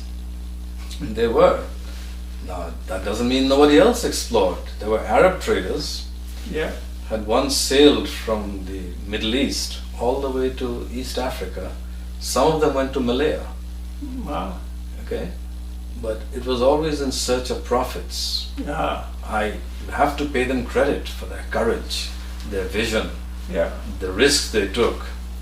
But I wonder if any of them had the spirit of Tennyson, said, I'm doing this because I have a hungry heart to see landscapes, to the brilliance, the the beauty of the 1,000 points of light when the sun hits the Yeah, waters. there's a difference in thinking. You there. wonder about that. Yeah. But that spirit shows itself in many other realms. Going beyond the here and now can be as mundane as something that whites take for granted. Horror movies. Yeah. They watch movies of Frankenstein. They want to get scared. But isn't there something different about it, Frankenstein? There's something that you don't see in real life. He takes a dead body and he breathes life into it, Yeah. and it's a monster that walks. Yeah. There's a scientific spirit. Dr. Frankenstein says, Yeah. I must find a way to do this. Conquer death. I must find, there must be a way the electricity might fire that human spark. And he has machines. The flywheel cranks Yeah. around inside this ancient castle. Grim stones, Yeah. dark chambers, Definitely part of our culture, a Frankenstein. sinister look. And there's this dynamo rolling Yeah. around. There's the body on Electricity. electricity, and this Something new. giant misshapen body stirs up. Yeah. He's gone beyond in his own way, but it's also a creepy feeling. Yeah. There's this feeling of gothic castles and darkness and Yeah. vaults and chambers and strange. That's part of our culture. Dracula, Yeah. the idea of the bat, the human that became a bat. Now, there's nothing like that in the non-white world. Yeah. Yeah. You know, they certainly won't have whole books about it, and they certainly won't have whole movies and a genre about it. Yeah. The whites have a great thrill for it, a great appetite for it. That's It's true. something deep in their minds. It's our imagination. Some kind of a spiritual longing for It it. is. Now, that longing is not there in other races. Now, you ask me, how do you know? Yeah. Well, for one thing, it's a big wide world where anything of value will come to you.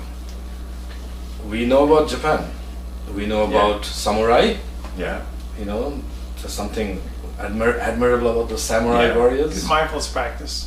We know about sumo wrestlers raising Yeah. their legs, and we know about geisha girls. We know about the kamikaze pilots. Yeah. We know about several good things about Japan. Good or bad, they're interesting. Zen meditation. Yeah. Zen meditation, and there are Sushi. other things. Sushi, the tea ceremony. Yeah. Japanese tea ceremony. Rock Now, gardens.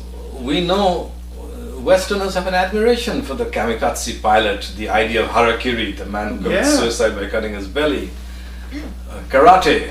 Yeah. We admire that.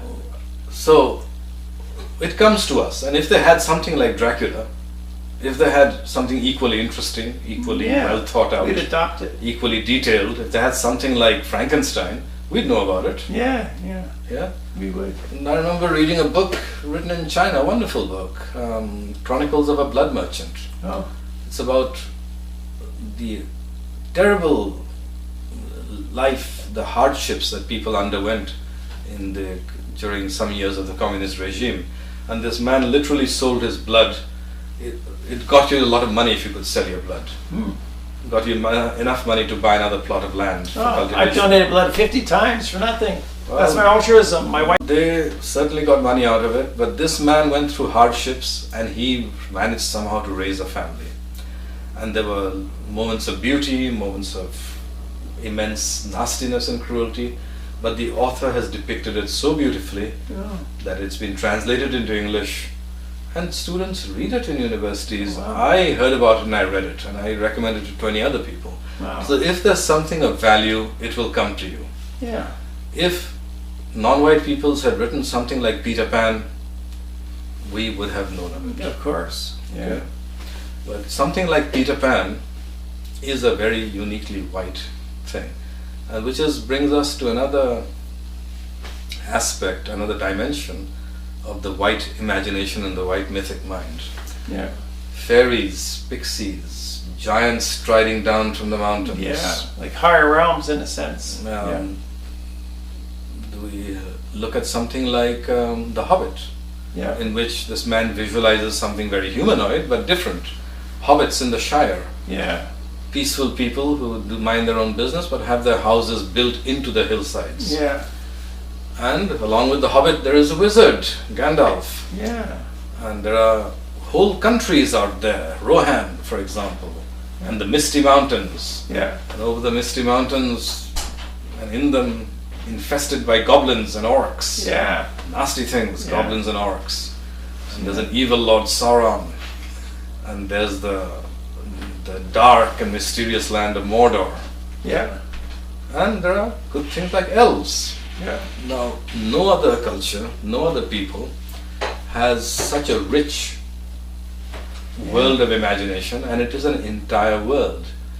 Even one book, The Hobbit and the Lord of the Rings, Yeah. depicts a whole world of Underground. vast territories, Yeah. of epic journeys through these vast lands. This really captured people's imaginations too for a It's an century. entire universe of the imagination. Yeah. But of course, The Hobbit and Lord of the Rings are not the only one. There are others, the Narnia Chronicles. Yeah. It's a whole world. Yeah. Now, if you look into it, nowhere in the non-white world will there be a work of imagination of such detail, of such immensity, that Yeah. it constitutes a whole world in itself. Wow. Nowhere. Yeah. Yes, in the Middle East, they have the conception of the jinn, a powerful Yeah. creature that might fly in the sky, that can do things, but it's not someone you want to be friendly to. Ah. A jinn is not part of your world. Ah. Okay. Yeah. But for the white mind, fairies, pixies, elves, Yeah, they're friendly. they are not only friendly, but Magical. they're part of his world. Yeah. The white would like to see.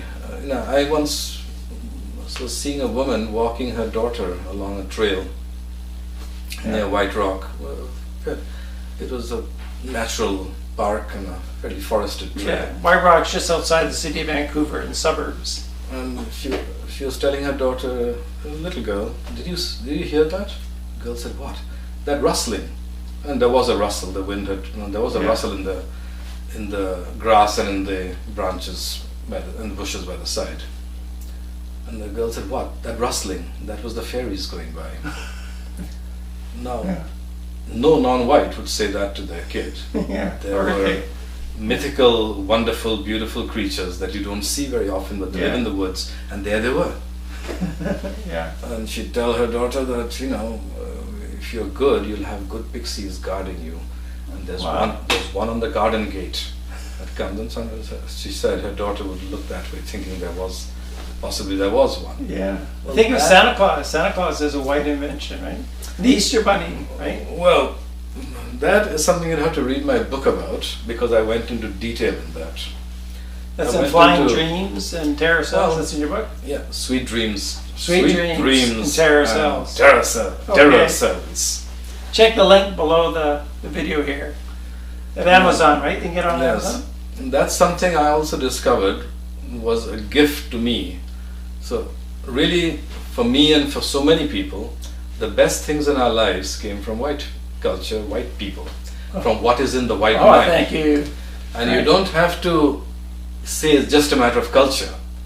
Any Namibian tribe or Mozambican tribe, if brought up in similar circumstances, would have that, because they haven't done so. And they've been, So it's genetic. It's part of the race. it is the way of life. Yeah. Nature didn't evolve these different things in different climes under different conditions and create unique life forms for nothing. That's true. There's a reason for it. Part of Each one of these evolution. life forms has its own soul, Yeah. a unique soul. And the I think so. Mozambicans have their unique soul. We do not deny that. Yeah, But- so we respect all races, but I have you love been your own. teaching Korean students recently, Yeah. young kids, Yeah. and they couldn't tell me anything that they'd learned of a interesting story nature, of an imaginative nature that was Korean. Oh. So I said, well, what do you know that you like? And they said, The Wizard of Oz. Dorothy flying, being taken up into Kansas. out of Kansas Yeah. into The this Wizard of land Oz. where there were witches, Yeah. and they wandered through fields of imagination and came to Emerald City, Yeah. and she met a tin man who could walk and talk. I could Yeah. while away the hours, he sings, if I only had a heart. Yeah. And she walked with a lion and a straw man. These are works of the imagination that the Korean mind has not But evolved. don't they have anime, like the Japanese Korean have anime cartoons about the Of adolescent course girl? they do. They do. Is that Of their course own they do. creation? I'm sure it is. Yeah. But these Korean kids, for them it was so enriching for them Yeah. to have the Wizard of Oz or the Pied Piper of Hamelin. Oh, yeah. Now, people can give 100 explanations, but at the end of it, it's not a matter of prosperity. That, oh, well, if they had had the Industrial Revolution before and more comfort, they would have evolved all these things. No. We haven't seen them do it because Yeah. the Japanese have had Industrial Revolution Yeah. back in 1870. Yeah. In fact, the Koreans that I've taught have not respect for the Japanese mind. They were saying that the Japanese have prosperity, and what did they do with that? They built spaces in which they lived in tiny postage stamp houses, got crowded together and got sick. And they have this, the Japanese, they say, and this is my Korean Oh. young people are telling me Yeah. this, that they have this incredible idea of an octopus and one of the tentacles of the octopus penetrating into the vagina of a girl. In fact, having sex with the girl through the tentacle of an octopus, and apparently many Japanese people are fascinated by ideas like that. Oh. Oh. Now, that is one bad aspect out of many good aspects of the Japanese I mind. think of Japanese subways and women getting groped, that's another thing they're known for. Yeah, but they're wonderful people, and I find them extremely courteous and polite. Yeah, you and get very polite people. very organized, very clean. Yeah. But they have a unique mind, and unfortunately, the maiden raping octopus is one part of that, one offshoot of that Okay, mind, but sure. it's not an offshoot of the Western mind. The Western mind has many sicknesses. Excuse me, the Western mind has many sicknesses, but they are different sicknesses. Yeah. So the point is we're unique. Each race is unique. deserves to exist on its own. The British soccer hooligan Yeah. who'll go out and beat the daylights out of a bunch of people because they cheer on a different soccer team Yeah. is unique to the That's right. British. I don't believe any Japanese guy is going to go and beat up a bunch of youths with a bicycle chain Remember we had a hockey because ride they here cheer 5 a years different ago. soccer team. That's true. We have to recognize over and over that Yeah. each people is different and has its unique mind. Okay? Yeah. Now, Celebrate the differences. So, talking about this world of the imagination, a world that is a wonderful, enriching world, spiritually satisfying, that it answers the deepest yearnings and desires and outreach of the mind. Yeah. This world of wizards, elves, hobbits, goblins, forests, Yeah. the little river rippling, the rill rippling through the forest, the creatures dwelling there, creatures that perhaps dwell. There is a unique world that whites have created and revel in. Yeah. It's a mythic world, and I say once again I've used that word, and I don't think I can in this video go into the meaning of the mythic or what's behind it, but we'll get into that perhaps. Yeah, let's do it sometime. another time. Sure. Now, we look at all these things. Would any white want to lose any of it? Because you know what? When you combine all these things, they have an effect like a rainbow. A rainbow may be brilliant in the sky, but then it spreads out and spreads out and spreads out. Soon you don't see the rainbow, but it's diffused itself everywhere in a gentle light. Yeah.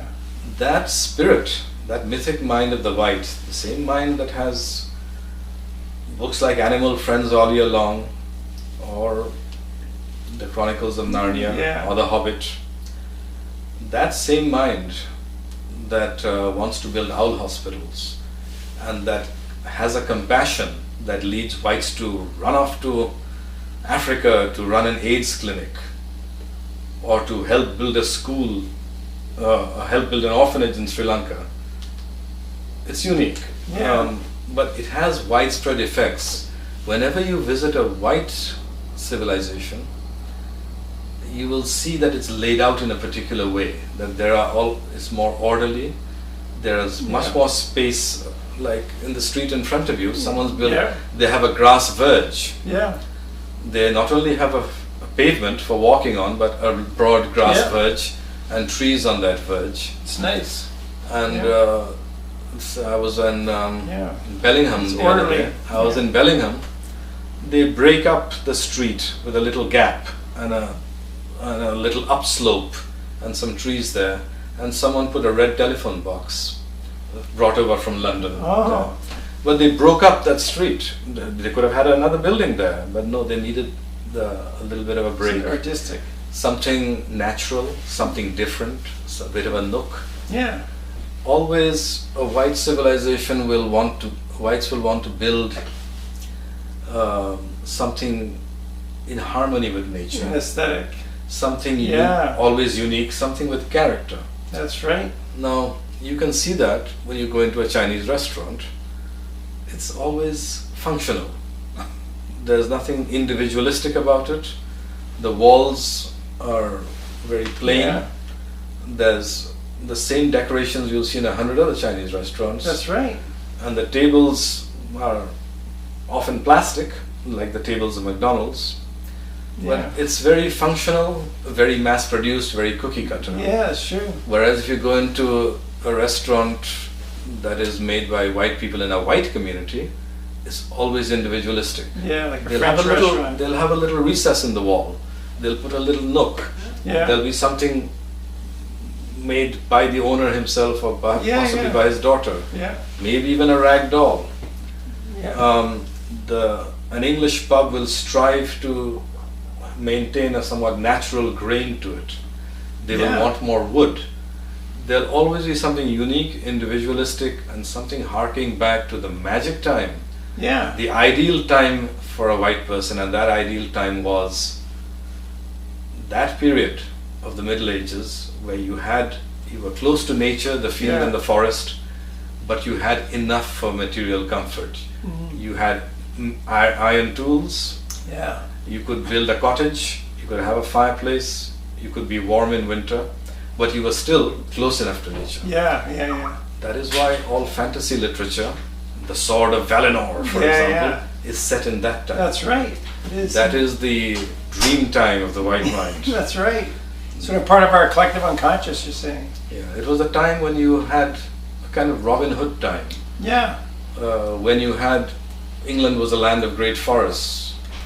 When you had the meadow, you had your house, you had your farm, but beyond the farm lay the meadow, and beyond the meadow lay the dark stretch of the forest. With magic in it. It wasn't the Stone Age where you would be really uncomfortable. You had metal tools, you had writing certainly, you had the ability to have shelter in a house. That was the kind of ideal balance.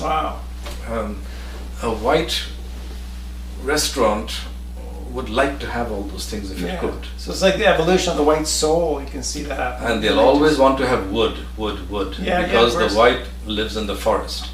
Now there we go into the forest mind of the Caucasian man. And that is something explored by me in detail in chapter 8 of my book, The Forest Mind of the White. I suppose we should leave that for a second talk. I guess so. Forest mind. Let's get together as soon as to another talk. But you must understand that every white has a vision. They have a certain vision of the forest, of a landscape. When they look into the eyes of another white, they see something like that, a society of hopeful people, people who hope things will be better, it will be a better world, not a dark world where you meet someone and say, how can I bargain to exploit that man? You're right. But they see a vision of say, a village, of standing by a hedge, a yew hedge, of yew or laurel. They're at the edge of the village, and every garden there is small and individualistic. And beyond there lies a stretch of green slope, with sheep and cows grazing, and in the distance they see the spires of churches and the smoke perhaps from one of the villages. I think of my childhood when you say that, I grew up that kind of hopeful and somewhere on the right or the left there's the dark shadow of the forest. Always the dark shadow of the forest. But it's a place of nature. It is not a landscape of cities and buildings and deserts. It's a landscape of nature.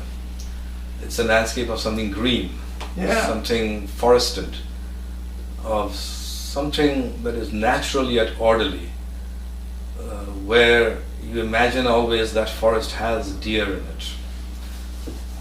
Has deer, the bear, the wolf. And you imagine other villages in the distance where there are perhaps pubs and eateries rich in wood, where people are speaking in gentle, subdued tones. Of community halls which are lined in wood and with a warmth, where people are meeting and there's a fireplace and they're by the glow of a fire. They have a certain vision of what the world should be like, and when they look into another white, they see that vision. And how do I know this? Because I've interviewed people. That's true of my experience. I grew up with that, that we had a small town in Ontario. We had the woods, and I was in the forest a lot and hiking, and I experienced that. We had a fireplace as well. People would, if they have a soul, they can develop that soul when it gets better all the time. So when Tolkien wrote The Lord of the Rings, that was good. But another person wrote Narnia and made another world. Another, Robert Frost spoke of the white soul when he said, stopping by woods on a snowy evening. Whose woods are these? I think I know. His house is in the village. When he painted a picture of what a white really yearns for. He sees the snow, easy wind and downy flake. But if you ask yourself something, since white society was corrupt, was taken over by alien forces, since it became multicultural, have whites been able to develop their soul? Has a single good poem, a single story like Tolkien's, come out of white people? As their children have gone to schools and universities where they're taught alien stuff, and they're having to read stories by Toni Morrison of how whites are terrible people. They've been taught poems by the foul Allen Ginsberg. I met Allen Ginsberg, who wrote this poem called Howl. As their mythic literature is replaced by that, as they have been surrounded by other peoples, have they been able to produce a single thing of their soul? Have they been able to develop that soul? To do something that does make them happy? Has there been anything of, say, the quality of a Conan Doyle? The literature of Conan Doyle, has anything been produced of that quality? Look at the literature of today and how plastic and trashy it is. We've got rap music today too. And you've got rap music. If white people do have a soul, and I've outlined the elements of it just now in this talk, and I've outlined the way of life, but it's a way of life that's slowly being polluted, diminished. It could be developed. So all I'm saying is that you need a society of your own where you can have a synergy of fellow souls and be who you are. To be who you are, and then you would develop immensely rich literature, beautiful towns, friendly green towns, which are in every way harmonious with nature. You would have a life of people that would be in tune with your folk soul. That's what we've done before. And then you would be truly happy. You would attain what they call, psychologists call, self-actualization. When you are denied that, you're denied the right of self-determination. And that is a fundamental right recognized by the United Nations.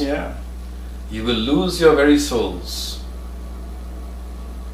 The United Nations speaks out against genocide. It defines genocide as undermining a habitat or indigenous peoples. There will be no littlest hobo in your future.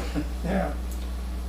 You will lose your very soul, and that soul, I think, is valuable, and it is that soul which leads whites to try and preserve the planet, life on the planet, ecology, pollution. Yeah. Something, please. Let us save lives. Let us save that marmot. Yeah. Let us respect that police dog. Yeah. There's an owl. It's going to be run over. Let's stop and save that owl and take it to a barred. There was a man saved a barred owl. He was a white. He saved a barred. He saw it in the street, in the light of his headlights. He quickly stopped the traffic, ran down and got it, took it to a shelter. Wow. Whereas I've seen the exact opposite happen in other countries. You will have articles here about someone who saw this animal and tried to save it. Yeah, what a wonderful thing. That's part of but our that culture. will not happen when you lose your culture, when it's no longer your culture. When you have been fully dispossessed and colonized, you will have no say in the shaping of your society. Yeah, once you're a You will minority. have no role in the shaping of Yeah. your society, and then you will not be who you are. You must ask yourself, who am I? What is it that makes me tick? For an individual human being, he has to ask himself, what is it that if you took away from me, I would not be myself? You could take away my right hand, but I would still be who I am. Yeah, I think my influences. Okay? What is it that if you took away from me? Now let me suggest to you that if Vancouver became a Chinese city, and you had to speak Chinese, and you had to mingle only with Chinese people, and you had to read Chinese literature, and I can tell you, Brian, that even if you were born in that society, if you had children and they were born in a Chinese Vancouver, they would be deeply unhappy, because their soul, their individual soul and their folk soul would say, I am not happy here, I am yearning for things, and I don't know what they are, but I'm yearning for them. This is not who I am. Yeah, I was in China last month and I enjoyed it, but I realized I was just there on vacation. I realized I'd rather live with my own people. I was just a visitor and I was happy to visit, but I really want to be with my own people. So I ask people to ask themselves, who are you? What is it that makes you who you are? And at the end of the day, you'll find out that 90% of your identity comes from your genetics as a white person. That's 90% of your identity. Yeah. It doesn't matter if you're Canadian or US or German. These terms have no meaning.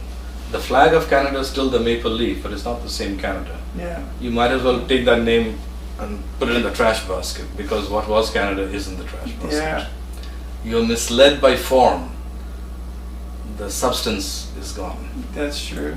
So what do I recommend for you? Yes. I recommend for you to know who you are, to know your soul, and to strive for a society and a community of your own people. Yeah. Because that is your right. But I'll include you, Frank. You don't have to include me, but remember something. You're included. There was a small country called Timor. It was part of Indonesia. Yeah, I remember that. The Timorese, being part of Indonesia, felt that their identity, who they were, was going to vanish. If they lived in Indonesia, there'd be Indonesians flooding freely into their country, into their land. Intermarriage would happen, might not happen, but they felt it would. Yeah. They felt that they would become a minority in their own country, and then just as today, a Vancouverite who used to go to a pub on St. Patrick's Day can't go to that pub anymore because that pub has vanished. Yeah, it's closed. It's become an Oriental neighborhood or an East Indian neighborhood, and that pub has vanished. It's gone. Yeah. So on St. Patrick's Day, when he wants to hear Irish songs and to hear the wearing of the green or Danny Boy, these are the things of his soul. He can't have it. And the Timorese felt that way. They fought a very hard civil war against overwhelming odds. Yeah. And unfortunately, for example, the British government sold Indonesia weapons, warplanes that they used against the Timorese. And Henry Kissinger helped them do it, I remember that. Well, I don't know if he did, but I know that the British government at that time was selling aircraft that were bombing the Timorese. Yeah. But this tiny nation, the Timorese, said, we are a distinct people with a distinct soul. we need to have a land of our own and a society of our own to be who we are, to preserve that soul, to enjoy it, and to further develop it. They exercise the right of self-determination. Yeah. It is time for you to do the same. How about Quebec? What do you think of the French in Quebec having their own country, their own province? Do they? The French in Quebec, have been they're under the control of mind masters, and they have become mind slaves just as the rest of the white world. And where do you see that most?